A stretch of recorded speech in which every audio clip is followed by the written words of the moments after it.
morning. Good morning. How's everybody doing today? Fantastic. I have the pleasure of giving the meditation. I have the pleasure of speaking in front of a wonderful audience that I've grown up with for my entire life. Actually, I think I've been going to St. Stephen's for the entirety of my life. I've gone through 3 priests and hopefully no more. So we'll see where it goes from there. Okay. So who's ever had the opportunity to be locked inside of a bathroom for 6 hours by your roommates? Me. And it's a liberating experience to be alone in a small room, but I did make sure that I get them back after. Who's ever lost a cell phone, or misplaced a cell phone, or lost in technology? I was leaving my high school after visiting for a year, and my iPhone fell out of my pocket. I didn't have the iPhone for 6 months. So not only did my parents make fun of me, but texting, communication, Facebook, gone. It's crazy. Who's ever felt failure? Who knows what failure is like? Who's ever seen someone fail? If your hand isn't up, you're lying. You know, with a lot of things, with age comes acceptance and comes fearlessness, but no matter how old I get, and I'm sure this goes for every single person in this audience, the one thing that we will never, ever, ever become fearlessness to is the idea of failure. It's the thought of failure. It's knowing that regardless of how hard you work, your effort may not always translate to something that's successful. It's the feeling of rejection.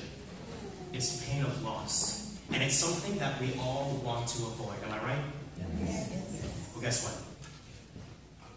Failure is inevitable. We will fail, and we will fail in life. We will not always be at our best, and therefore you will not always win. And when you do lose, the best question is, will you get back up and remember who you are? So who are you? You are a brother.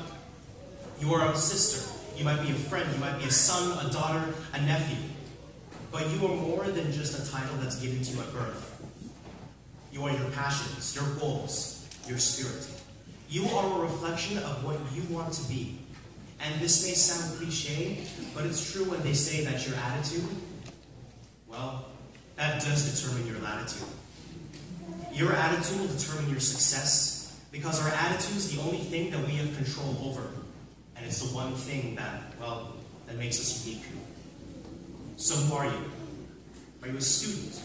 Are you a soccer player? Are you good at doing artwork? Are you a hard worker? What are your priorities? Your attitude is who you are. And your attitude, for the most part, it's like the shoes on your feet. Raise your hand if whenever you see someone, the first thing you look at is their shoes. Let's be realistic. Be honest. Be honest. Right? You judge people based on the way you look. And your reflection of your attitude should just be like your clothing. I remember when I was in grade 11, I had decent grades. You know, I was a good student, didn't really get into trouble, but people used to view me as a class clown. I remember after grade 11, I was voted most likely to have my own comedy show. Probably because I got kicked out of class 1 or 2 times a day for talking or being annoying or being foolish. So that was definitely a great year, but I told myself that I wanted to be seen as a lot more serious. I told myself that my goal one day was to, maybe stand in front of the podium and motivate people. Maybe to be a business leader. Maybe to be someone who others would think seriously. So in grade 12, I made a conscious decision. I started wearing a button down every day of school. I exchanged my Air Force Ones for a pair of dress shoes. I traded in my JanSport bag for a nice one-arm satchel, and every single Friday I wore a blazer to school. Public school, mind you, right? So all my friends were still wearing Nikes, everybody was still wearing the coolest sweaters around, and I did get made fun of for a bit. People used to make fun of me. But things started to change. People used to ask me whether I worked a really cool office job after work. A lot of the girls in my grade asked me if I had a really fancy date after and whether I couldn't go home to change. Teachers believed that I had life figured out at the age of 17 just because of the way I looked, which is psychotic and quite frankly crazy. But when you put your priorities out there, when you show the world what you want to be and what you're capable of doing, no one will ever see you in a different light. I changed the way I dressed and the way my priorities were positioned so that people would take me seriously. And I'm not saying that you should change the way you're dressed. I'm not saying that you should look a certain way. But what I am saying is that you need to reflect your priorities, you need to reflect your goals, and you need to reflect your passions. If your priority is to eventually get into a good college or university, you have to work hard. You have to study. You have to do your research. If your priority is to be successful, find that path to success and never step off of it. Because at the end of the day, you will always be judged. And when you are on the path to success, people will notice. And when you start believing that, you will be successful. Your goals will be in focus, and your passions will be ignited. And if you don't know what those priorities are, sit down and find them. It takes 5 minutes. Frame them. Let them be a reminder. If you don't know the path to success, figure out where you want to be 20 years from now. Find out where you are now, and work backwards. If my goal is to become the Prime Minister of Canada, I need to be a Member of Parliament, right? Yes. But before I can be a Member of Parliament, I have to be elected, is that correct? Yes. And so forth, and so forth, and so forth. And then you'll have a plan. And then you'll have a goal. And you know what? At the end of the day, every single one of you is the only person who can define your goals for you. You are the only ones who can define your attitude. And parents, your goal is to support those goals. Your mission should be to support your children in that endeavor. Because if you don't, your children will find other support systems. And I'm gonna go a bit dark for a second, because I think at the end of the day, sometimes we're not told things that we should hear. I went to school with a student, and we sat next to each other in art class, and a lot of the times we messed around in class. We still got our work done. He was a smart kid, fantastic human being. Last year, he was convicted of second-degree murder in the beating of a 60-year-old man. I'm black, so is he. We both went to the same high school. We both had similar objectives. But maybe his support system wasn't there. Kids, students, failure is the greatest teacher. It exposes our weaknesses and shows us what we did wrong. We learn from failure. But failure abuses our emotions. It keeps us on the ground as we sulk, as we cry. So when failure teaches you a lesson, will you sulk, or will you remember who you are? So, when I was rejected from the University of Toronto in high school, every single person around me got into the school, except for me. Boom.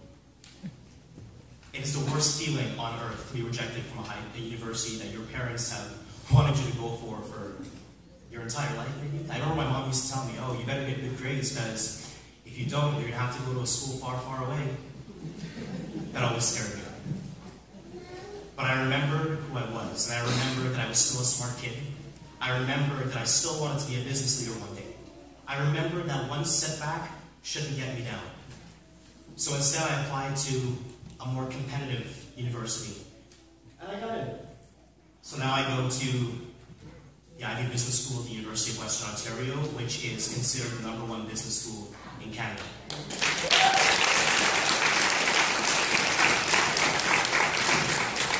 Next slide, please. In university, when I was rejected to start for my school's debate team, man, I remember that was the worst feeling on earth. All your life's goals is to just talk in front of an audience, and your school doesn't want you to start. But I remember that I was still a good debater. I remembered that I was still eloquent in my approach.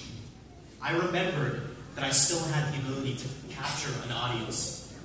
So instead, I applied to represent my school at one of the most prestigious Model United Nations conference in the world at a school called Harvard in Boston, Massachusetts, and I actually brought back an award.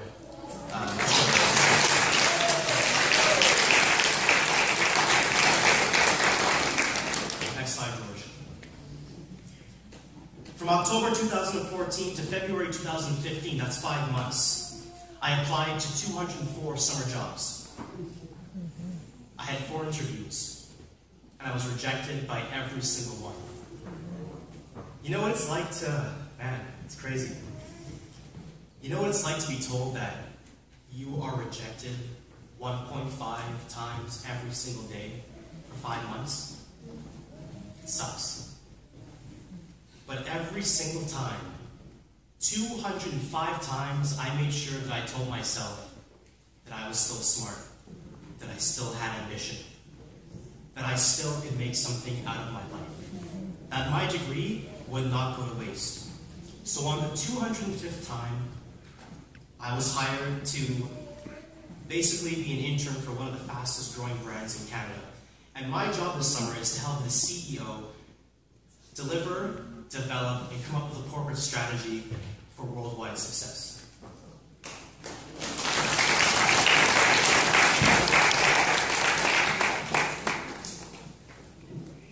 Every single time that failure takes you down, looks at you and tells you that you are nothing, remember what you're capable of doing. Remember that you have passions. Remember that the family that you were born with is there to support you.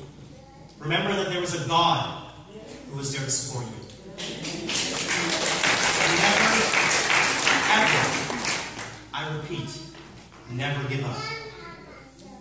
So when you face failure, will you remember who you are? Will you remember your priorities, what's important to you? And, well, will your attitude be there where you need it?